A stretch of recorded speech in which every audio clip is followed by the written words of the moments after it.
عشاء کی نماز پڑھ کر فوراً سو جانے کی عادت ہونی چاہیے. وہ مسلمان گنہگار مسلمان ہے جو عشاء کے بعد دیر سے سوتا ہے. بالکل غلط ہے یہ عادت. اور جس انسان جو عشاء کے بعد جلدی نہیں سوئے گا اس کے پورے 24 گھنٹے بے برکتی کے ساتھ گزریں.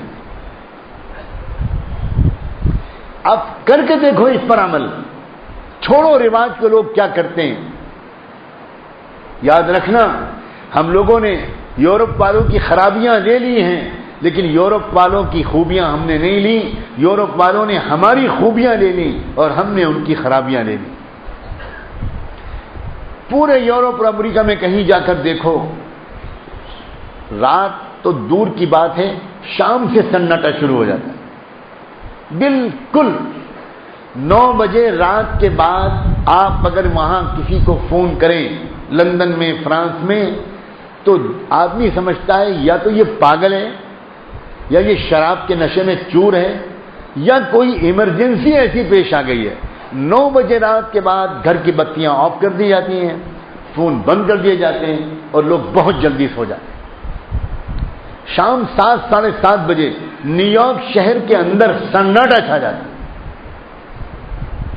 اور فجر کی نماز پڑھنے کے لیے جب مسلمان اپنے گھر سے نکل کر علاقے کی مسجد میں جاتے ہیں تو اس وقت اتنا ٹریفک ملتا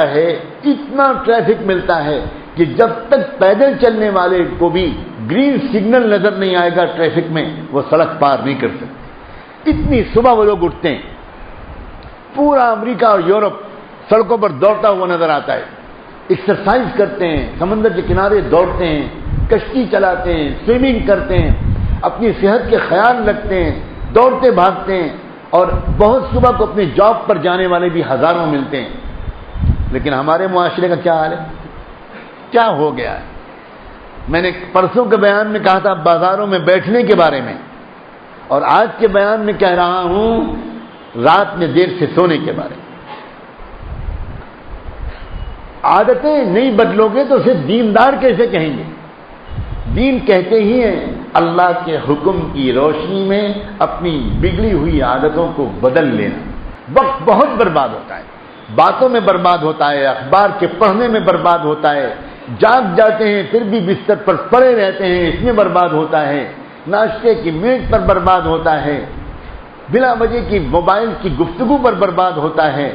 اور جب وقت برباد ہوگا تو جانتے ہو دنیا کے تو سارے کام کرو گے, جب وقت کم بچے گا تو کیا چھوڑو گے؟ قرآن کی تلاوت چھوڑو گے, اللہ کا ذکر چھوڑو گے, نفلیں پڑھنا چھوڑو گے, مریضوں کی عیادت چھوڑو گے, اپنے بوڑھے ماں باپ کے پاس محبت اور ادب کے ساتھ بیٹھنا چھوڑو گے, اپنے بچوں کے پاس بیٹھنا چھوڑو گے.